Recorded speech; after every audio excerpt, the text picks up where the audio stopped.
Namaste students, welcome to first PUC economics class. We are in first chapter. In last class we discussed about Indian economy during the time of colonial rule. First chapter name Indian economy on the eve of independence. In last class we mainly discussed about Indian economy during colonial rule or the British rule. So ಯಾವ ರೀತಿ ಭಾರತದ ಆರ್ಥಿಕತೆಯು ಬ್ರಿಟಿಷರ ಆಡಳಿತ ವ್ಯವಸ್ಥೆಯಲ್ಲಿ ಇತ್ತು, colonial ಆಡಳಿತ ವ್ಯವಸ್ಥೆಯಲ್ಲಿ ಭಾರತದ ಆರ್ಥಿಕತೆ ಯಾವ ರೀತಿ ಇತ್ತು ಎನ್ನುವುದರ ಬಗ್ಗೆ ಲಾಸ್ಟ್ ಕ್ಲಾಸಲ್ಲಿ ಡಿಸ್ಕಸ್ ಮಾಡಿದ್ದೇವೆ. ಸೊ ಡಿಸ್ಕಸ್ ಮಾಡಿದಲ್ಲಿ ಕೆಲವೊಂದಷ್ಟು ವಿಚಾರಗಳನ್ನು ನಾವು ಪುನರ್ವಿಮರ್ಶೆ ಮಾಡಿಕೊಳ್ಳುವ, ನೆನಪು ಮಾಡುವಂಥ ಕೆಲಸಗಳನ್ನು ಮಾಡುವಂಥದ್ದು. So during the British rule Indian economic development ಯಾವ ರೀತಿ ಇತ್ತು, ಡೆವಲಪ್ಮೆಂಟ್ ಹೊಂದಿದೆಯಾ, ಡೆವಲಪ್ಮೆಂಟ್ ಕುಂಠಿತವಾಗಿತ್ತು ಎನ್ನುವುದರ ಬಗ್ಗೆ ಡಿಸ್ಕಸ್ ಮಾಡಿದ್ದೇವೆ. Very low economic growth takes place during the time of British colonial rule. So in last class we also discussed about the objectives of British rule or colonial rule. ಏನು objectives ಇತ್ತು?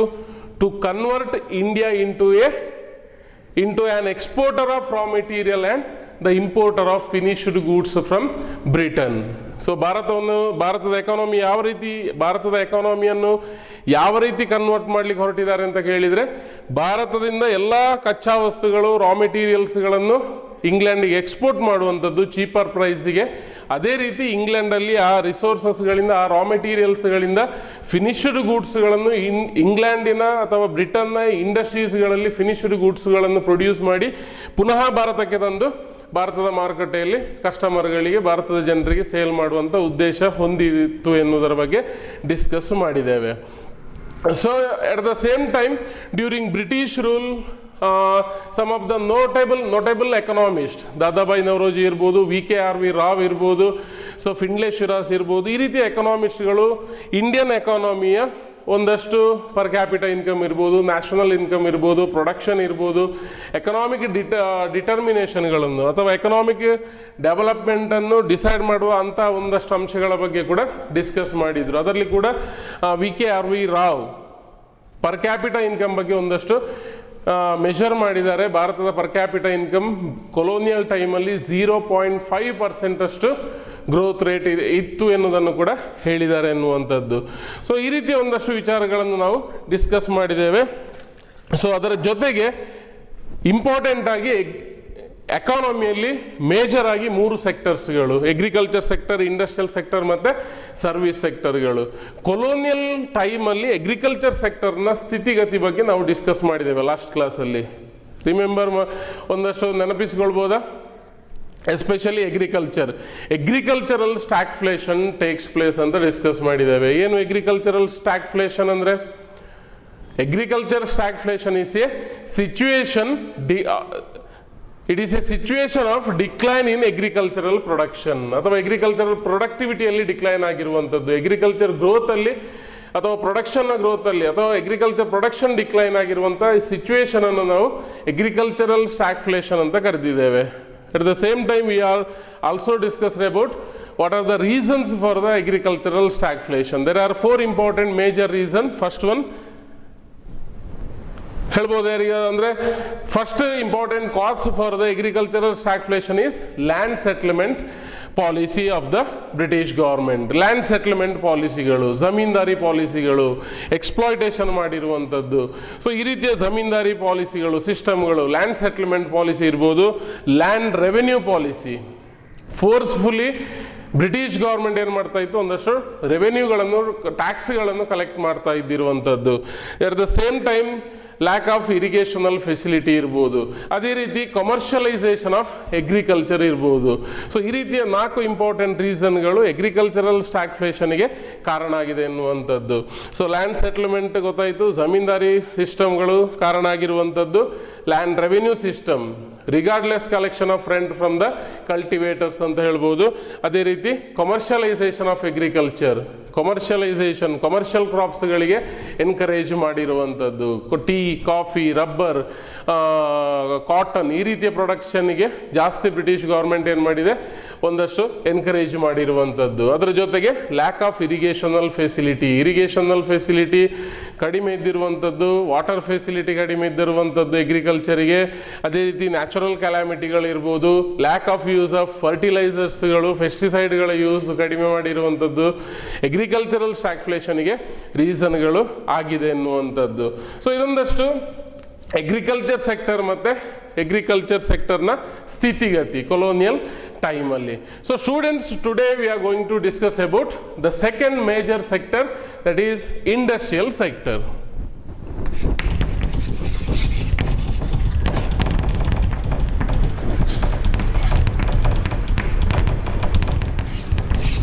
So industrial sector, which are the activities comes under industrial sector. Industrial sector ಅಂದರೆ ಏನು, ಯಾವೆಲ್ಲ ಐಟಮ್ಸ್ಗಳು, ಯಾವೆಲ್ಲ production ಆಕ್ಟಿವಿಟೀಸ್ಗಳು, ಯಾವೆಲ್ಲ ಆಕ್ಟಿವಿಟೀಸ್ಗಳು industrial sector ಅಂಡರ್ಲಿ ಬರ್ತದೆ. So second important sector during the time of British rule, that is industrial sector. Industrial sector which mainly includes industrial production activities, industrial ಗೂಡ್ಸ್ಗಳನ್ನು production ಮಾಡ್ತಿರುವಂಥದ್ದು, capital intensive ಗೂಡ್ಸ್ಗಳಿರ್ಬೋದು, ಫಿನಿಶ್ಡ್ ಗೂಡ್ಸ್ಗಳಿರ್ಬೋದು. ಸೊ ಒಂದಷ್ಟು industrial, for example ನೀವು ಇಂಡಸ್ಟ್ರೀಸ್ಗಳ ಹೆಸರುಗಳನ್ನು ಕೇಳಿರ್ಬೋದು, cement ಇಂಡಸ್ಟ್ರಿಗಳು, ಶುಗರ್ ಇಂಡಸ್ಟ್ರೀಸ್ಗಳು, ಕಾಟನ್ ಇಂಡಸ್ಟ್ರೀಸ್ಗಳು, ಐರನ್ ಇಂಡಸ್ಟ್ರೀಸ್ಗಳು. ಸೊ ಇದೆಲ್ಲ ಈ ರೀತಿಯ ಇಂಡಸ್ಟ್ರಿಯಲ್ ಆಕ್ಟಿವಿಟೀಸ್ಗಳು ಇಂಡಸ್ಟ್ರಿಯಲ್ ಸೆಕ್ಟರ್ ಅಲ್ಲಿ ಬರುವಂಥದ್ದು. So during the British rule, deindustrialization takes place.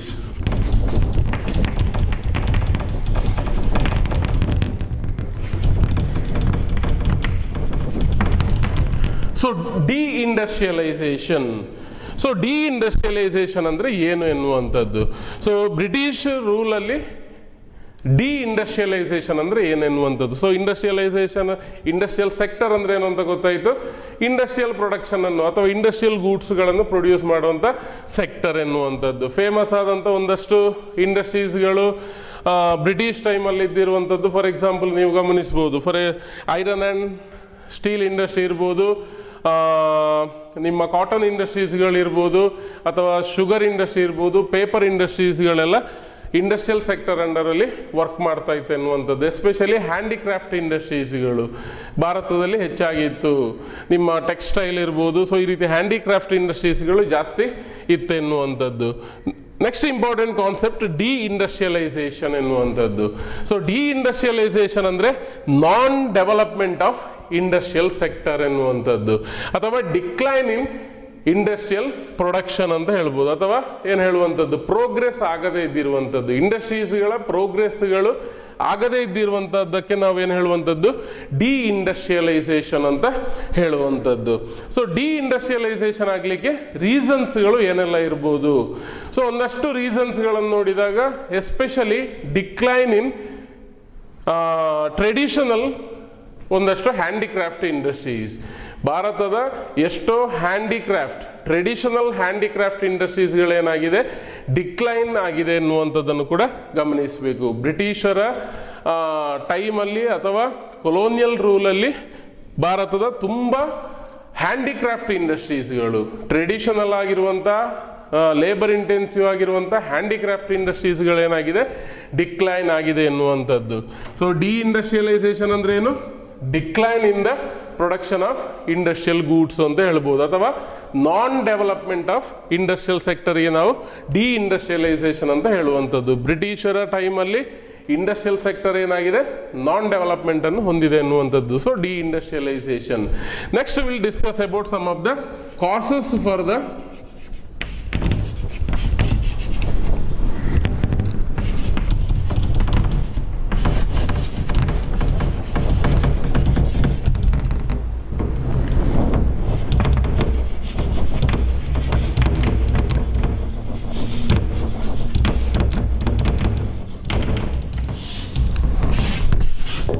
So causes for the decline in handicraft industries. So ಒಂದಷ್ಟು causes for the decline ಅಥವಾ ruin of handicraft industries in India during colonial period. The first important cause is high tax or duty by British government on handicraft industries. So ಹೆಚ್ಚಿನ ಟ್ಯಾಕ್ಸ್ಗಳನ್ನು ಅಥವಾ ಹೆಚ್ಚಿನ ಡ್ಯೂಟಿಗಳನ್ನು British government ಏನು ಮಾಡಿದೆ, ಭಾರತದ handicraft ಇಂಡಸ್ಟ್ರೀಸ್ಗಳ ಮೇಲೆ impose ಮಾಡಿರುವಂಥದ್ದು. ಸೊ ಹೈಯರ್ ಟ್ಯಾಕ್ಸ್ ಏನು ಮಾಡ್ತದೆ, ಪ್ರಾಡಕ್ಟ್ನ ಪ್ರೈಸನ್ನು ಕೂಡ ಏನು ಮಾಡ್ತದೆ, ಜಾಸ್ತಿ ಮಾಡ್ತದೆ ಎನ್ನುವಂಥದ್ದಲ್ವಾ. ಟ್ಯಾಕ್ಸ್ ನೀವು ಗಮನಿಸಿರ್ಬೋದು, ನಿಮ್ಮ ಏನು ಹೇಳುವಂಥದ್ದು ಮಾಮೂಲಿ ಲೈಫಲ್ಲಿ ಟ್ಯಾಕ್ಸ್, ಗೌರ್ಮೆಂಟ್ ಟ್ಯಾಕ್ಸ್ ಜಾಸ್ತಿ ಮಾಡಿದ ಕೂಡಲೇ ಪ್ರಾಡಕ್ಟ್ನ ಪ್ರೈಸ್ ಕೂಡ ಜಾಸ್ತಿ ಆಗುವುದನ್ನು. ಸೊ ಯಾವುದೇ ಪ್ರಾಡಕ್ಟಿಗೆ ಟ್ಯಾಕ್ಸ್ಗಳು ಜಾಸ್ತಿ ಆದಾಗ ಏನಾಗ್ತದೆ, ಪ್ರೈಸ್ಗಳು ಕೂಡ ಜಾಸ್ತಿ ಆಗ್ತದೆ. ಪ್ರೈಸ್ ಜಾಸ್ತಿ ಆಗ ಸಾಮಾನ್ಯ ಜನರು ಏನು ಮಾಡ್ತಾರೆ, ಜಾಸ್ತಿ ಪರ್ಚೇಸ್ ಮಾಡ್ತಾರ? ಇಲ್ಲ. ಸೊ ಜನರು ಏನು ಮಾಡ್ತಾರೆ, ಪ್ರೈಸ್ ಜಾಸ್ತಿ ಆದಷ್ಟು ಆ ಕಮೋಡಿಟಿಯ ಪರ್ಚೇಸನ್ನು ಕಡಿಮೆ ಮಾಡ್ತಾರೆ ಎನ್ನುವಂಥದ್ದು. So because of high tax or duty, handicraft ಇಂಡಸ್ಟ್ರೀಸ್ನ ಪ್ರಾಡಕ್ಟ್ಗಳಿಗೆ ಏನಾಗಿದೆ, ಡಿಮಾಂಡ್ ಕಡಿಮೆ ಆಯ್ತು ಎನ್ನುವಂಥದ್ದು. ಸೊ ಇದರ ಈ ಡಿಮಾಂಡ್ ಕಡಿಮೆ ಆಗಿದ್ದರಿಂದ ಒಂದಷ್ಟು ಪ್ರೊಡ್ಯೂಸರ್ಗಳು, ಹ್ಯಾಂಡಿಕ್ರಾಫ್ಟ್ ಇಂಡಸ್ಟ್ರೀಸ್ನ ಪ್ರೊಡ್ಯೂಸರ್ಸ್ಗಳು ಲಾಸನ್ನು ಅನುಭವಿಸಿದ್ರು. ಒಂದಷ್ಟು 1000 ಅಷ್ಟು ಹ್ಯಾಂಡಿಕ್ರಾಫ್ಟ್, ಲ್ಯಾಕ್ಸ್ ಅಷ್ಟು ಹ್ಯಾಂಡಿಕ್ರಾಫ್ಟ್ ಇಂಡಸ್ಟ್ರೀಸ್ಗಳೇನಾಗಿರುವಂಥದ್ದು ಶಟ್ ಡೌನ್ ಕೂಡ ಆಗಲಿಕ್ಕೆ ಹೈ ಡ್ಯೂಟಿ ಅಥವಾ ಟ್ಯಾಕ್ಸ್ಗಳು ಕೂಡ ಕಾರಣ ಆಗಿದೆ ಎನ್ನುವಂಥದ್ದು. So second important reason for the decline or ruin of handicraft industries in India is competition from Britain goods ಅಂತ ಹೇಳ್ಬೋದು. ಸೊ ಸಿವಿಯರ್ ಕಾಂಪಿಟೇಷನ್ಗಳು ಯಾವುದರಲ್ಲಿ ಇದ್ದಿರುವಂಥದ್ದು, ಕಾಂಪಿಟೇಷನ್ ಫ್ರಮ್ ಬ್ರಿಟನ್ ಗೂಡ್ಸ್ ಎನ್ನುವಂಥದ್ದು. ಸೊ ಒಂದಷ್ಟು ಕಾಂಪಿಟೇಷನ್ಗಳು, ಎಸ್ಪೆಷಲಿ ಪ್ರೈಸಲ್ಲಿ ಕಾಂಪಿಟೇಷನ್ಗಳು. ಸೊ ಚೀಪರ್ ಪ್ರಾಡಕ್ಟ್ಸ್ಗಳೇನಾಗ್ತಾ ಇತ್ತು, ಬ್ರಿಟನ್ನಿಂದ ಭಾರತಕ್ಕೆ ಬರ್ತಾ ಇತ್ತು ಎನ್ನುವಂಥದ್ದು. ಸೊ ಭಾರತದ ಒಂದು ಹ್ಯಾಂಡಿಕ್ರಾಫ್ಟ್ ಇಂಡಸ್ಟ್ರಿಯಲ್ಲಿ ಪ್ರೊಡ್ಯೂಸ್ ಆಗುವಂಥ ಕಮೋಡಿಟಿಗಳಿಗೆ ಜಾಸ್ತಿ ಪ್ರೈಸ್ ಇತ್ತು, but same quality, same type of ಪ್ರಾಡಕ್ಟ್ಗಳು ಬ್ರಿಟನ್ನಿಂದ ಇಂಪೋರ್ಟ್ ಆಗ್ತಾ ಇತ್ತು. ಸೊ ಅದಕ್ಕೆ ಕಡಿಮೆ ಪ್ರೈಸ್ ಇತ್ತು, ಜನರು ಏನು ಮಾಡ್ತಾ ಇದ್ರು, ಬ್ರಿಟನ್ನ ಗೂಡ್ಸ್ಗಳನ್ನೇ ಪರ್ಚೇಸ್ ಮಾಡ್ತಾ ಇದ್ರು ಎನ್ನುವಂಥದ್ದು. So severe competition from Britain goods, ಅಥವಾ ಏನು ಹೇಳುವಂಥದ್ದು, ಇಂಗ್ಲೆಂಡಿಂದ ಬರುವಂಥ ಕಮೋಡಿಟಿಗಳಿಂದ ಏನಾಗಿದೆ, ಒಂದಷ್ಟು ಹ್ಯಾಂಡಿಕ್ರಾಫ್ಟ್ ಇಂಡಸ್ಟ್ರೀಸ್ಗಳಿಗೆ ಹೊಡೆತಾಗಿದೆ ಎನ್ನುವಂಥದ್ದು. So next important reason, British ಗೌರ್ಮೆಂಟ್ನ ಪಾಲಿಸಿಗಳು.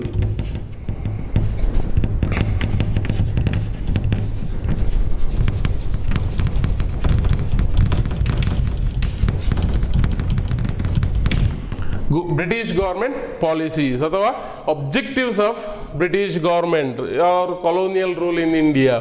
ಸೊ ನಾವು ಲಾಸ್ಟ್ ಕ್ಲಾಸಲ್ಲಿ ಕೂಡ ಡಿಸ್ಕಸ್ ಮಾಡಿದ್ದೇವೆ, ಬ್ರಿಟಿಷ್ ಗೌರ್ಮೆಂಟ್ ಪಾಲಿಸಿಗಳು ಯಾವುದೆಲ್ಲ ಇರ್ಬೋದು. ಸೊ ಯಾವ ರೀತಿ ಭಾರತವನ್ನು ಕನ್ವರ್ಟ್ ಮಾಡ್ಲಿಕ್ಕೆ ಹೊರಟಿದ್ದಾರೆ ಅಂತ ಕೇಳಿದರೆ, exporter of raw material and the importer of finished goods ಎನ್ನುವಂಥದ್ದು. ಸೊ ಭಾರತದ ಎಲ್ಲ ರೀತಿಯ ರಿಸೋರ್ಸಸ್ಗಳು, ಭಾರತದ ಎಲ್ಲ ರೀತಿಯ ರಾ ಮೆಟೀರಿಯಲ್ಸ್ಗಳು, ಪ್ರಾಡಕ್ಟ್ಗಳೇನಾಗ್ತಾ ಇತ್ತು, ಇಂಗ್ಲೆಂಡಿಗೆ ಎಕ್ಸ್ಪೋರ್ಟ್ ಆಗ್ತಾ ಇತ್ತು.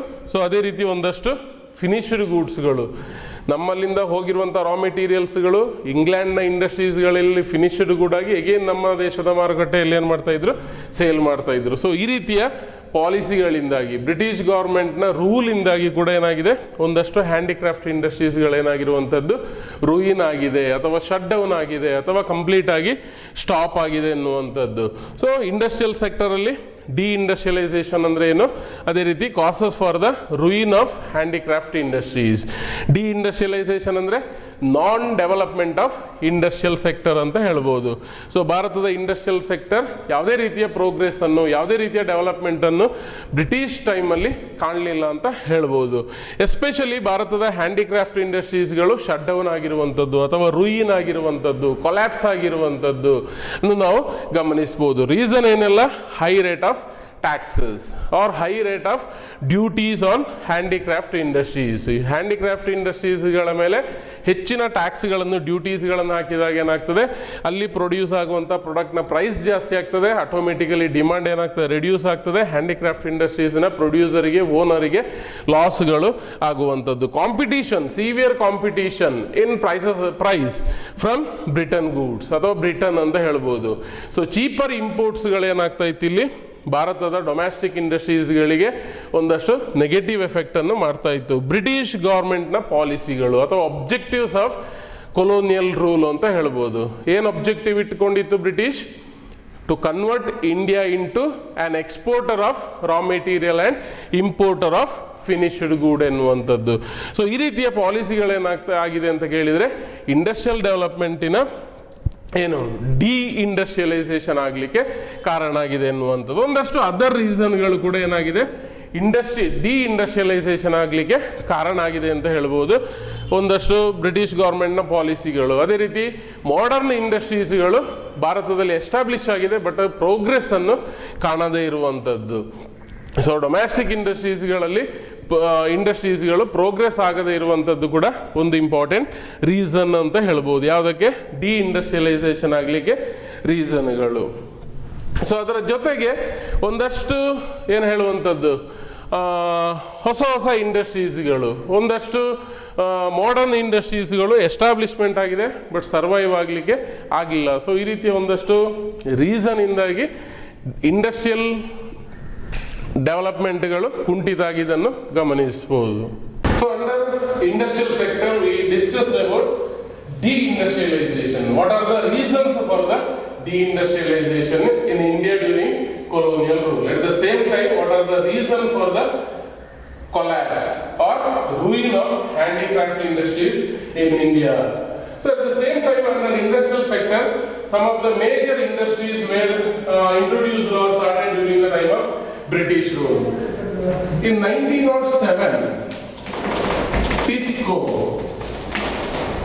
industry, Tata Iron and Steel Company, Tata Iron and Steel Company was established in the year 1907 under colonial rule by Jamshedji Tata. Jamshedji Tata ಎನ್ನುವರು ಏನು ಮಾಡಿದ್ದಾರೆ, 1907ರಲ್ಲಿ ಟಿಸ್ಕೋ ಎನ್ನುವ ಇಂಡಸ್ಟ್ರಿಯನ್ನು ಒಂದು ಎಸ್ಟಾಬ್ಲಿಷ್ಮೆಂಟ್ ಕೂಡ ಮಾಡಿದ್ದಾರೆ. ಟಿಸ್ಕೋ ಎನ್ನುವಂಥದ್ದು ಐರನ್ ಅಂಡ್ ಸ್ಟೀಲ್ ಇಂಡಸ್ಟ್ರಿ ಎನ್ನುವುದನ್ನು ಕೂಡ ನಾವು ಗಮನಿಸಬಹುದು. ಒಂದು ಲಾರ್ಜ್ ಸ್ಕೇಲ್ ಇಂಡಸ್ಟ್ರಿ ಕೂಡ ಆಗಿದೆ. Tata iron and steel company by Jamshedji Tata. ಒಂದು ಮಾರ್ಕಿಗೆಲ್ಲ ಕೇಳುವಂತ ಚಾನ್ಸಸ್ಗಳು ಕೂಡ ಇರ್ತದೆ. ಇದನ್ನು ವಿದ್ಯಾರ್ಥಿಗಳು ಗಮನಿಸಬೇಕು. 1907ರಲ್ಲಿ ಜಮ್ಶೆಡ್ಜಿ ಟಾಟಾ ಅವರು ಟಿಸ್ಕೋ ಎನ್ನುವ ಇಂಡಸ್ಟ್ರೀಸ್ ಅನ್ನು ಎಸ್ಟಾಬ್ಲಿಷ್ಮೆಂಟ್ ಮಾಡಿದ್ದಾರೆ. Tata iron and steel company ಎನ್ನುವ ಒಂದು ಇಂಡಸ್ಟ್ರಿಯನ್ನು ಕೂಡ ಎಸ್ಟಾಬ್ಲಿಷ್ಮೆಂಟ್ ಅನ್ನು ಮಾಡಿದ್ದಾರೆ. ಸೊ ಇನ್ನೊಂದು ಇಂಡಸ್ಟ್ರೀಸ್ ಗಳಲ್ಲಿ ಕ್ಯಾಪಿಟಲ್ ಇಂಡಸ್ಟ್ರೀಸ್ ಅಂತ ಇದೆ.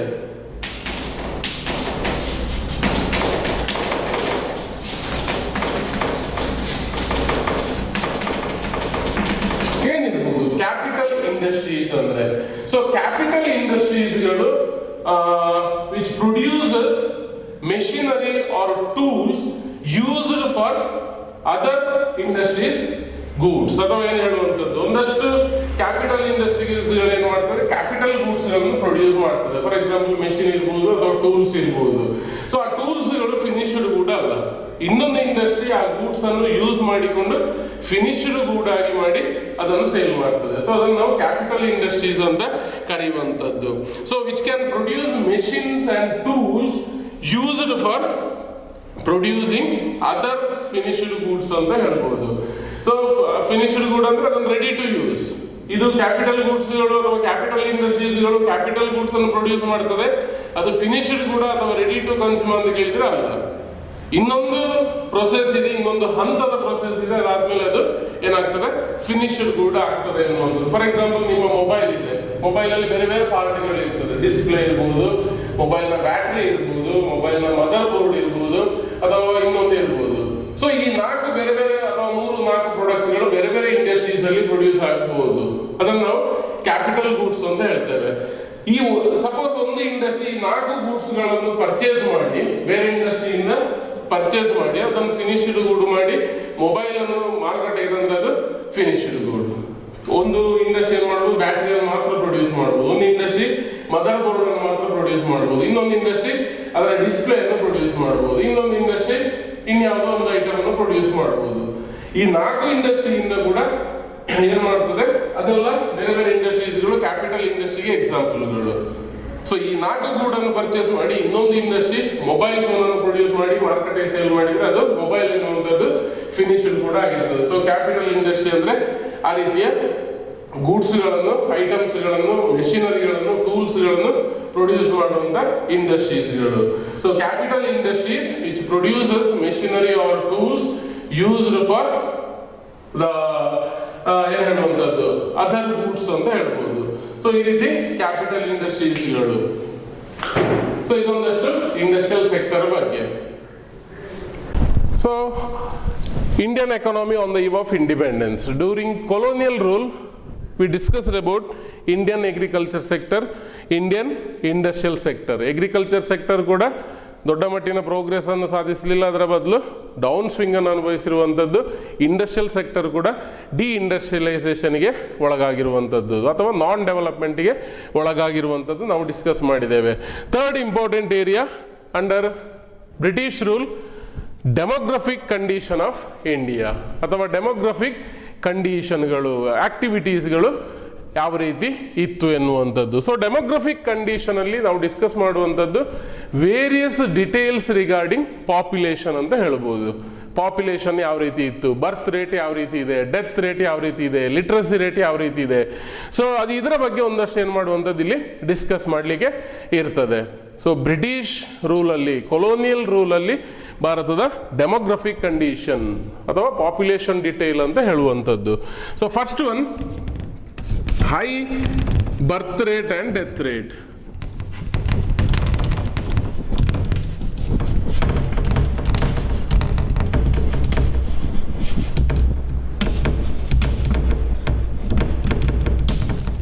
During British rule first important condition population details ಅಲ್ಲಿ high birth rate and high death rate ಎನ್ನುವಂಥದ್ದು. ಎರಡು ಕೂಡ high birth rate, high death rate.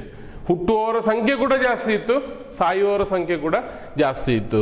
So ಏನು ರೀಸನ್ ಇರ್ಬೋದು ಹೈ ಬರ್ತ್ ರೇಟಿಗೆ ಮತ್ತು ಹೈ ಡೆತ್ ರೇಟಿಗೆ? ಹೈ ಬರ್ತ್ ರೇಟಿಗೆ ಇಂಪಾರ್ಟೆಂಟ್ ಆದ ರೀಸನ್ಗಳು ಏನಿರ್ಬೋದು? ಸೊಸೈಟಿಯ ಕಸ್ಟಮ್ಗಳಿರ್ಬೋದು, ರೂಲ್ಸ್ಗಳಿರ್ಬೋದು, ನಮ್ಮ ಟ್ರೆಡಿಷನ್ ಇರ್ಬೋದು.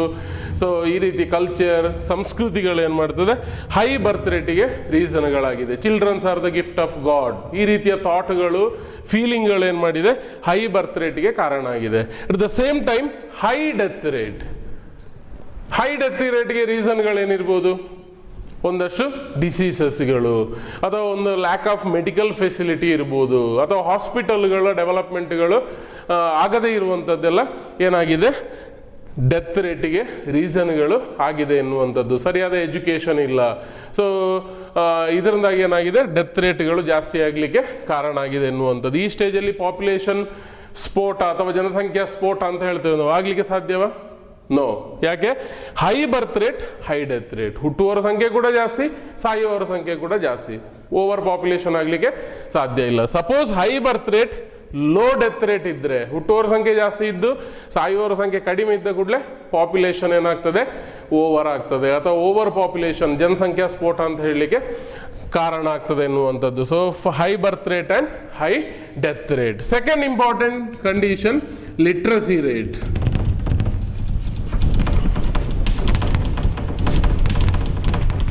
ಡ್ಯೂರಿಂಗ್ ಕೊಲೋನಿಯಲ್ ರೂಲ್ ಭಾರತದ ಲಿಟ್ರಸಿ ರೇಟ್ ಎಷ್ಟಿತ್ತು ಎನ್ನುವಂಥದ್ದು. ಸೊ ಇಮ್ಯಾಜಿನ್ ಕೂಡ ಮಾಡಲಿಕ್ಕೆ ಸಾಧ್ಯ ಇಲ್ಲ ನಿಮಗೆ. ಜನರಲ್ ಲಿಟ್ರಸಿ ರೇಟ್ 16% ಅಷ್ಟು ಇದ್ದಿರುವಂಥದ್ದು. ಅದರಲ್ಲಿ ಕೂಡ ವಿಮೆನ್ ಎಜುಕೇಶನ್ ಅಥವಾ ಗರ್ಲ್ಸ್ ಎಜುಕೇಶನ್, ಗರ್ಲ್ಸ್ 7% ಅಷ್ಟು ಇದ್ದಿರುವಂಥದ್ದು. ಸೊ ಜಸ್ಟ್ ಇಮ್ಯಾಜಿನ್ ಮಾಡಿಕೊಳ್ಳಿ, ಟೋಟಲ್ 100% ಜನಸಂಖ್ಯೆ ಇದ್ರೆ ಅದರಲ್ಲಿ ಖಾಲಿ 16% ಜನರು ಮಾತ್ರ ಓದಲಿಕ್ಕೆ ಬರೀಲಿಕ್ಕೆ ಸಶಕ್ತರಾಗಿದ್ರು. ಗರ್ಲ್ಸ್ ಎಷ್ಟು? ಜಸ್ಟ್ 7% ಅಷ್ಟು ಮಾತ್ರ ಎನ್ನುವಂಥದ್ದು. ಸೊ ಗರ್ಲ್ಸ್ ಎಜುಕೇಶನ್ ರೆಸ್ಟ್ರಿಕ್ಷನ್ ಇತ್ತು, ಅಥವಾ ಡಿನೈ ಮಾಡ್ತಾ ಇದ್ರು, ಅಥವಾ ಪ್ರೊಹಿಬಿಷನ್ ಇತ್ತು. ವಿಮೆನ್ಸ್ಗಳು ಏನಿದ್ರು 4 ಗೋಡೆ ಮಧ್ಯೆ ಎನ್ನುವಂಥದ್ದು, ಮನೆ ಒಳಗಿನ ಕೆಲಸಗಳು, ಈ ರೀತಿಯ ಅಡುಗೆ ಕೆಲಸಗಳನ್ನು ಮಾತ್ರ ಮಾಡ್ತಾ ಇದ್ರು. ಬಿಟ್ರೆ ಹೊರಗೆ ಬಂದು ಎಜುಕೇಶನ್ ಅನ್ನು ಪಡ್ಕೊಳ್ಳಿಕ್ಕೆ ಅವಕಾಶಗಳು ಕಡಿಮೆ ಇತ್ತು ಎನ್ನುವಂಥದ್ದು. ಓವರ್ ಆಲ್ ಲಿಟ್ರಸಿ ರೇಟ್ 16% ಇದ್ದಿರುವಂಥದ್ದನ್ನು ಕೂಡ ಗಮನಿಸಬಹುದು. So next condition,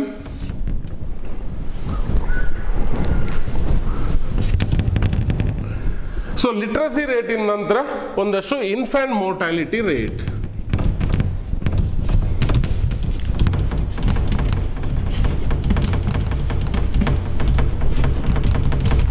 infant mortality rate ಎನ್ನುವಂಥದ್ದು. ಸೊ ಬಿಫೋರ್ ದ 1 year, ಒಂದು ಮಗು ಜನನವನ್ನು ಹೊಂದಿ 1 ವರ್ಷ ಅದಕ್ಕಿಂತ ಅಥವಾ 1 ವರ್ಷಕ್ಕಿಂತ ಕಡಿಮೆ ಮೊದಲೇ, ಸಪೋಸ್ ಅವ ಯಾವುದಾದ್ರೂ ಕಾರಣಗಳಿಂದ ಆ ಹುಡುಗ ಅಥವಾ ಹುಡುಗಿಯ ಡೆತ್ ಆಯಿತು ಅಥವಾ ಆ ಚೈಲ್ಡಿನ ಡೆತ್ ಆಯಿತು ಅಂತಂದರೆ ಅದು ಇನ್ಫ್ಯಾಂಟ್ ಮೋರ್ಟಾಲಿಟಿ ರೇಟಲ್ಲಿ ಕನ್ಸಿಡರ್ ಆಗ್ತದೆ. ಸೊ ಒಂದು ಮಗು ಹುಟ್ಟಿ 1 ವರ್ಷ ಅಥವಾ 1 ವರ್ಷಕ್ಕಿಂತ ಕಡಿಮೆ ಆ ಮಗು ತೀರಿ ಹೋಗಿದೆ ಅಥವಾ ಡೆತ್ ಆಗಿದೆ ಅಂತಂದರೆ ಇನ್ಫ್ಯಾಂಟ್ ಮೋರ್ಟಾಲಿಟಿಯಲ್ಲಿ ಬರ್ತದೆ ಎನ್ನುವಂಥದ್ದು. So during British rule it was very high, 218 per 1000 ಎನ್ನುವಂಥದ್ದನ್ನು ಗಮನಿಸಬೇಕು ನೀವು.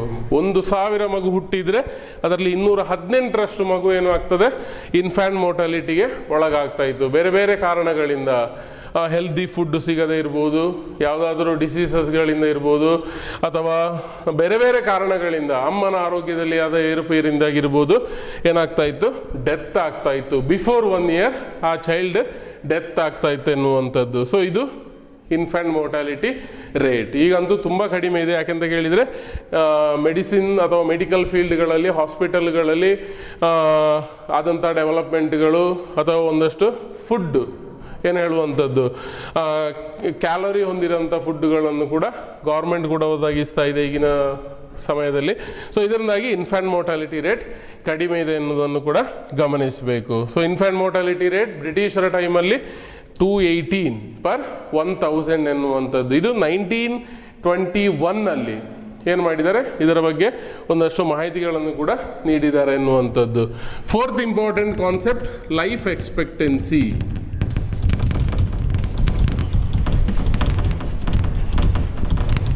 ಸೊ ಲೈಫ್ ಎಕ್ಸ್ಪೆಕ್ಟೆನ್ಸಿ ಅಂದರೆ ಒಬ್ಬನ ಎವರೇಜ್ ಜೀವಿತಾವಧಿ ಅಂತ ಹೇಳ್ಬೋದು. ಒಬ್ಬ ಮನುಷ್ಯನ ಜೀವಿತಾವಧಿ, ಇದನ್ನು ಲೈಫ್ ಎಕ್ಸ್ಪೆಕ್ಟೆನ್ಸಿ ಅಂತ ಹೇಳ್ತೇವೆ ನಾವು. ಸೊ ಬ್ರಿಟಿಷರ ಟೈಮಲ್ಲಿ 44 year ಅಷ್ಟು ಲೈಫ್ ಏನು ಹೇಳುವಂಥದ್ದು ಎಕ್ಸ್ಪೆಕ್ಟೆನ್ಸಿ ಇತ್ತು ಎನ್ನುವಂಥದ್ದನ್ನು ಗಮನಿಸ್ಬೋದು. ಎಟ್ ಪ್ರೆಸೆಂಟ್ 66.9% ಒಬ್ಬ ಮನುಷ್ಯನ ಎವರೇಜ್ ಜೀವಿತಾವಧಿ ಲೈಫ್ ಎಕ್ಸ್ಪೆಕ್ಟೆನ್ಸಿ ಎಷ್ಟಿದೆ, 66.9 ಆರ್ 67 years ಅಷ್ಟು ಒಬ್ಬ ಮನುಷ್ಯ ಅಥವಾ ವ್ಯಕ್ತಿ ಬದುಕಬಹುದು ಎನ್ನುವಂಥದ್ದು ಎವರೇಜ್ ಲೈಫ್ ಎಕ್ಸ್ಪೆಕ್ಟೆನ್ಸಿ ಆಗಿದೆ ಎನ್ನುವಂಥದ್ದು. ಸೊ ಡೆಮೋಗ್ರಫಿಕ್ ಕಂಡೀಷನ್ ಈ ರೀತಿಯ ಏನು ಹೇಳುವಂಥದ್ದು ದಾಖಲಾತಿಯನ್ನು ಮಾಡಿರುವಂಥದ್ದು in the year 1921. So 1921 British government ಈ ರೀತಿಯ ಒಂದಷ್ಟು ಏನು ಡಾಟಾಗಳನ್ನು ಕಲೆಕ್ಟ್ ಮಾಡಿದೆ ಎನ್ನುವಂಥದ್ದು. ಅದರ ಜೊತೆಗೆ ಫಸ್ಟ್ ಸೆನ್ಸಸ್ ಕೂಡ ಬ್ರಿಟಿಷರ ಟೈಮಲ್ಲಿ ಆಗಿರುವಂಥದ್ದು 1881. ಫಸ್ಟ್ ಸೆನ್ಸಸ್ ಜನಗಣತಿ ಆಗಿರುವಂಥದ್ದು 1881 1881 ಫಸ್ಟ್ ಸೆನ್ಸಸ್ ಕೂಡ ಆಗಿರುವಂಥದ್ದು. So high birth rate, high death rate ಇದೆ, ಲೋ ಲಿಟ್ರಸಿ ರೇಟ್ ಇದೆ, ಇನ್ಫ್ಯಾಂಟ್ ಮೋರ್ಟಾಲಿಟಿ ಜಾಸ್ತಿ ಇದೆ, ಲೈಫ್ ಎಕ್ಸ್ಪೆಕ್ಟೆನ್ಸಿ 44 ವರ್ಷ ಅಷ್ಟೇ. ಸೊ ಇದೆಲ್ಲ ದಾಖಲೆಗಳನ್ನು ಮಾಡಿರುವಂಥದ್ದು 1921 ಎನ್ನುವಂಥದ್ದು. ಸೊ ಇದೊಂದಷ್ಟು ಡೆಮೋಗ್ರಫಿಕ್ ಕಂಡೀಷನ್ ಬಗ್ಗೆ. ಇದರಲ್ಲಿ ಇನ್ನೊಂದು ಕಾನ್ಸೆಪ್ಟ್ ಇದೆ, ವರ್ಕ್ ಡಿಸ್ಟ್ರಿಬ್ಯೂಷನ್ ಯಾವ ರೀತಿ ಇತ್ತು. ಸೊ ಅಗ್ರಿಕಲ್ಚರ್ ಸೆಕ್ಟರಿಗೆ ಜನರು ಹೋಗ್ತಾ ಇದ್ರ, ಇಂಡಸ್ಟ್ರಿಯಲ್ ಸೆಕ್ಟರಿಗೆ ಹೋಗ್ತಾ ಇದ್ರ, ಆರ್ ಸರ್ವಿಸ್ ಸೆಕ್ಟರಲ್ಲಿ ಜನರು ಕೆಲಸ ಮಾಡ್ತಾ ಇದ್ರ ಎನ್ನುವಂಥದ್ದು. So occupational structure.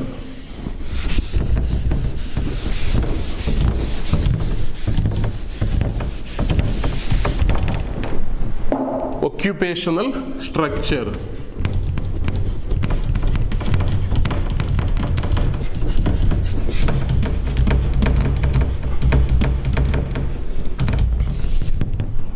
So occupational structure under British rule ಅಥವಾ distribution of workforce in different sectors ಅಂತ ಹೇಳ್ಬೋದು. ಅಗ್ರಿಕಲ್ಚರ್, ಇಂಡಸ್ಟ್ರಿ ಮತ್ತು ಸರ್ವಿಸ್ ಸೆಕ್ಟರಲ್ಲಿ ವರ್ಕ್ ಫೋರ್ಸ್ಗಳು ಯಾವ ರೀತಿ ಡಿವೈಡ್ ಆಗಿದೆ ಎನ್ನುವಂಥದ್ದು. ಸೊ ಡಿಸ್ಟ್ರಿಬ್ಯೂಷನ್ ಆಫ್ ವರ್ಕ್ ಅಥವಾ ವರ್ಕರ್ಸ್ ಎಮಂಗ್ ವೇರಿಯಸ್ ಸೆಕ್ಟರ್ಸ್ಗಳು ಎಷ್ಟಿದೆ ಎನ್ನುವಂಥದ್ದು. ಅಗ್ರಿಕಲ್ಚರ್ ಸೆಕ್ಟರಲ್ಲಿ 70 to 75% ಅಷ್ಟು, ಇಂಡಸ್ಟ್ರಿಯಲ್ ಸೆಕ್ಟರಲ್ಲಿ 20% ಅಷ್ಟು ಏನಿದೆ ವರ್ಕ್ ಫೋರ್ಸ್ ಡಿಸ್ಟ್ರಿಬ್ಯೂಷನ್ ಆಗಿರುವಂಥದ್ದು. ಅದೇ ರೀತಿ ಸರ್ವಿಸ್ ಸೆಕ್ಟರಲ್ಲಿ ಒಂದು 10% ಅಷ್ಟು ಏನಾಗಿದೆ ಫರ್ವಿಸ್ ಸೆಕ್ಟರಲ್ಲಿ ವರ್ಕ್ ಫೋರ್ಸ್ ಡಿಸ್ಟ್ರಿಬ್ಯೂಷನ್ ಆಗಿದೆ ಎನ್ನುವಂಥದ್ದು. ಸೊ ಟೋಟಲ್ ಭಾರತದಲ್ಲಿ ಅವೈಲೇಬಲ್ ಇರುವಂತಹ ವರ್ಕ್ ಫೋರ್ಸ್ ಅಂದ್ರೆ ಏನು, ಫಿಸಿಕಲಿ ಮೆಂಟಲಿ ಅವರು ಯಾವುದೇ ಒಂದು ಕೆಲಸವನ್ನು ಮಾಡಲಿಕ್ಕೆ ತಯಾರು ಇದ್ದಾರೆ ಎನ್ನುವಂಥವರು. ಅದರಲ್ಲಿ ಕೂಡ ಅಗ್ರಿಕಲ್ಚರ್ ಸೆಕ್ಟರ್ ಭಾರತ ಮೊದಲಿಗಿಂತಲೂ ಅಗ್ರಿಕಲ್ಚರ್ ಸೆಕ್ಟರನ್ನೇ ಡಿಪೆಂಡ್ ಆಗಿರುವಂಥದ್ದು. ಟೋಟಲ್ ಭಾರತದ ವರ್ಕ್ ಫೋರ್ಸ್ 75% ಅಷ್ಟು ರೂರಲ್ ಏರಿಯಾದಲ್ಲಿ ಅಗ್ರಿಕಲ್ಚರನ್ನು ಡಿಪೆಂಡ್ ಆಗಿತ್ತು ಅವರ ಜೀವನಕ್ಕೆ ಎನ್ನುವಂಥದ್ದು. ಇಂಡಸ್ಟ್ರಿಯಲ್ ಸೆಕ್ಟರಲ್ಲಿ ಎಷ್ಟು ಜನ ವರ್ಕ್ ಮಾಡ್ತಾ ಇದ್ರು? ಕೊಲೋನಿಯಲ್ ರೂಲಲ್ಲಿ, ಬ್ರಿಟಿಷ್ ರೂಲಲ್ಲಿ 20% ಅಷ್ಟು ಜನ ಇಂಡಸ್ಟ್ರಿಯಲ್ ಸೆಕ್ಟರಲ್ಲಿ ಏನು ಮಾಡ್ತಾ ಇದ್ರು? ವರ್ಕ್ ಮಾಡ್ತಾ ಇದ್ರು ಎನ್ನುವಂಥದ್ದು. ಸರ್ವಿಸ್ ಸೆಕ್ಟರಲ್ಲಿ 10% 10% ಅಷ್ಟು ಜನರು ಸರ್ವಿಸ್ ಸೆಕ್ಟರಲ್ಲಿ ವರ್ಕ್ ಮಾಡ್ತಾ ಇದ್ರು. ಅಗ್ರಿಕಲ್ಚರ್ ಸೆಕ್ಟರ್ ಅಂದರೆ ಗೊತ್ತಿದೆ ನಿಮಗೆ, ಅಗ್ರಿಕಲ್ಚರ್ ಪ್ರೊಡಕ್ಷನ್ ಆಕ್ಟಿವಿಟೀಸ್ಗಳು, ಅಲೈಡ್ ಆಕ್ಟಿವಿಟೀಸ್ಗಳು.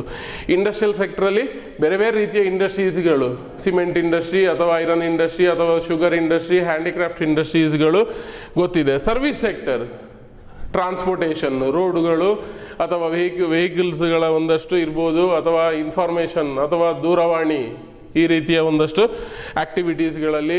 ಸೊ ಈ ರೀತಿ ಜನರು ಏನು ಮಾಡ್ತಾ ಇದ್ರು? ಡಿಪೆಂಡ್ ಆಗಿದ್ರು. ಇನ್ನು ಸರ್ವಿಸ್ ಸೆಕ್ಟ್ರಲ್ಲಿ ಬರುವಂಥ ಆಕ್ಟಿವಿಟೀಸ್ಗಳು ಬ್ಯಾಂಕಿಂಗ್ ಇರ್ಬೋದು, ಕಮ್ಯುನಿಕೇಷನ್ ಇರ್ಬೋದು, ಟ್ರಾನ್ಸ್ಪೋರ್ಟೇಷನ್ ಇರ್ಬೋದು. ಸೊ ಇದೆಲ್ಲ ಬರುವಂಥದ್ದು ಸರ್ವಿಸ್ ಸೆಕ್ಟ್ರಲ್ಲಿ. ಸೊ ಈ ರೀತಿ ವರ್ಕ್ ಫೋರ್ಸ್ ಏನಾಗಿದೆ? ಡಿಸ್ಟ್ರಿಬ್ಯೂಷನ್ ಆಗಿದೆ ಎನ್ನುವಂಥದ್ದನ್ನು ಕೂಡ ಗಮನಿಸ್ಬೋದು. ಸೊ ಇನ್ನೊಂದು ಇಂಟ್ರೆಸ್ಟಿಂಗ್ ಸಂಗತಿ ವರ್ಕ್ ಫೋರ್ಸ್ ಡಿಸ್ಟ್ರಿಬ್ಯೂಷನ್ ಅಲ್ಲಿ ಏನು ಅಂತ ಕೇಳಿದರೆ,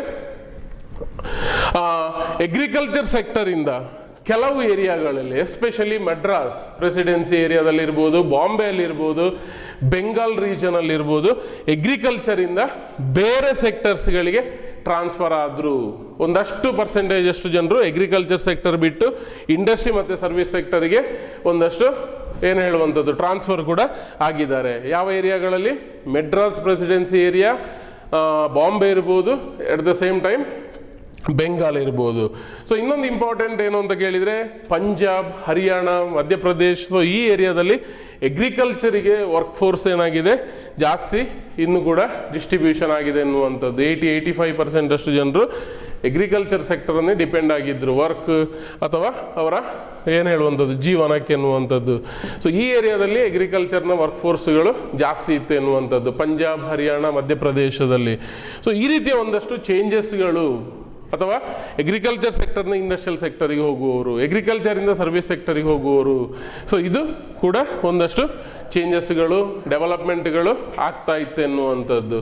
ಸೊ ಇದೊಂದಷ್ಟು ಕೊಲೋನಿಯಲ್ ರೂಲಲ್ಲಿ ಇವತ್ತಿನ ಕ್ಲಾಸಲ್ಲಿ ಡಿಸ್ಕಸ್ ಮಾಡಿರುವಂಥದ್ದು. ಬ್ರಿಟಿಷ್ ರೂಲಲ್ಲಿ ಕೊಲೋನಿಯಲ್ ಟೈಮಲ್ಲಿ ಇಂಡಸ್ಟ್ರಿಯಲ್ ಸೆಕ್ಟರ್ ಮತ್ತು ಡೆಮೋಗ್ರಫಿಕ್ ಟ್ರಾನ್ಸಿಷನ್. ಎಸ್ಪೆಷಲಿ ಡೆಮೋಗ್ರಫಿಕ್ ಟ್ರಾನ್ಸಿಷನಲ್ಲಿ ನಾವು ಡಿಸ್ಕಸ್ ಮಾಡಿರುವಂಥದ್ದು ಒಂದಷ್ಟು ದೇಶದ ಪಾಪ್ಯುಲೇಷನ್ ಡೀಟೇಲ್ಸ್ಗಳು. ಪಾಪ್ಯುಲೇಷನ್ ಡೀಟೇಲ್ಸ್ಗಳಲ್ಲಿ ಲೈಫ್ ಎಕ್ಸ್ಪೆಕ್ಟೆನ್ಸಿ ಯಾವ ರೀತಿ ಇತ್ತು, ಅಥವಾ ಸ್ಟಾರ್ಟಿಂಗಿಂದ ಹೇಳ್ತಿದ್ರೆ ಏನು ಹೇಳುವಂಥದ್ದು, ಹೈ ಬರ್ತ್ ರೇಟ್ ಮತ್ತು ಹೈ ಡೆತ್ ರೇಟ್ ಇದ್ದಿರುವಂಥದ್ದು.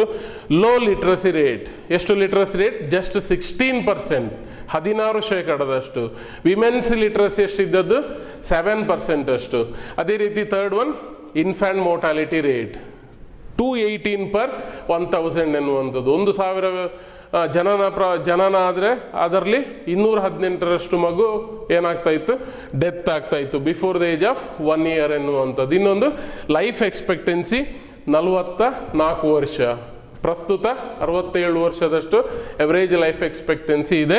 ಆಮೇಲೆ ಒಕ್ಯುಪೇಷನಲ್ ಸ್ಟ್ರಕ್ಚರಲ್ಲಿ distribution of workforce among different sector. Agriculture sector 70-75%, industrial sector 20%, service sector 10%. ಕೆಲವು ಏರಿಯಾಗಳಲ್ಲಿ ಏನಾಗಿದೆ, ಅಗ್ರಿಕಲ್ಚರ್ ಸೆಕ್ಟರಿಂದ ಜನರು ಯಾವುದಕ್ಕೆ ಡಿಸ್ಟ್ರಿಬ್ಯೂಷನ್ ಆಗ್ತಾ ಇದ್ರು ಅಥವಾ ಡೈವರ್ಟ್ ಆಗ್ತಾ ಇದ್ರು ಅಥವಾ ಮೂವ್ ಆಗ್ತಾ ಇದ್ರು ಅಂತ ಕೇಳಿದರೆ ಇಂಡಸ್ಟ್ರಿ ಮತ್ತು ಸರ್ವಿಸ್ ಸೆಕ್ಟರ್ಗೆ ಮೂವ್ ಆಗ್ತಾ ಇದ್ರು. ಎಸ್ಪೆಷಲಿ ಮೆಡ್ರಾಸ್ ಪ್ರೆಸಿಡೆನ್ಸಿ ಏರಿಯಾದಲ್ಲಿ, ಬಾಂಬೆಯಲ್ಲಿ, ಮತ್ತು ಇನ್ನೊಂದು ಬೆಂಗಾಲ್ ರೀಜನ್ ಅಲ್ಲಿ.